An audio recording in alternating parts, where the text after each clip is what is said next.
आज के क्लास में हम लोग समझेंगे कि नॉन ट्रेडिंग ऑर्गेनाइजेशन के लिए बैलेंस शीट कैसे प्रिपेयर किया जाता है। तो बैलेंस शीट प्रिपेयर करने का सेम मेथड यहाँ पे हम लोग अप्लाई करेंगे। जिस तरह से हम लोग पिछले क्लास 11th में बैलेंस शीट तैयार करते थे, ठीक उसी मेथड से यहाँ भी बैलेंस शीट बनाया जाता है। लेकिन यहाँ पे कुछ डिफरेंस होता है बैलेंस शीट बनाने में। तो चलिए हम लोग देखते हैं कि कैसे बैलेंस शीट हम लोग प्रिपेयर कर सकते हैं। तो सबसे पहले बैलेंस शीट का एक फॉर्मेट हम लोग को ड्रॉ करना होगा। तो बैलेंस शीट का एक फॉर्मेट हम लोग ड्रॉ कर लेंगे और नॉन ट्रेडिंग ऑर्गेनाइजेशन से रिलेटेड जितना भी असेट्स होगा सभी असेट्स को हम लोग बैलेंस शीट की असेट साइड में दिखा देंगे, जैसे cash in hand, cash at bank, debtor, outstanding subscription, furniture. यदि फर्नीचर से रिलेटेड उसका डिप्रिसिएशन है तो डिप्रिसिएशन को यहाँ पे हम लोग डिडक्ट करके दिखाएंगे। Land and building, plant and machinery और बिलियर्ड टेबल, और भी किसी तरह का यदि असेट्स होगा तो उन सभी असेट्स को यहाँ पे हम लोग बैलेंस शीट के असेट साइड में दिखाएंगे।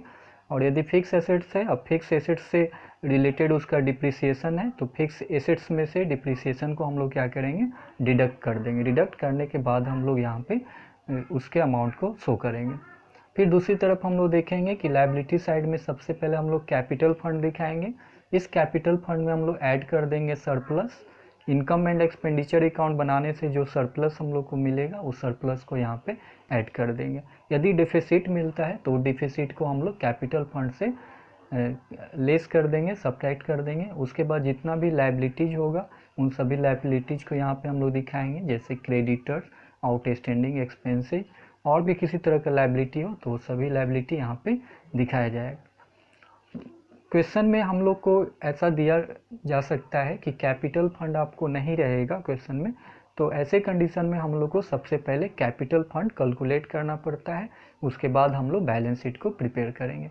तो कैपिटल फंड कैसे कैलकुलेट किया जाता है, तो कैपिटल फंड कैलकुलेट करने के लिए आपको सबसे पहले एक वर्ष के ओपनिंग का बैलेंस शीट बनाना पड़ेगा। कैपिटल फंड कैलकुलेट करने के लिए आपको एक ओपनिंग बैलेंस शीट बनाना पड़ेगा।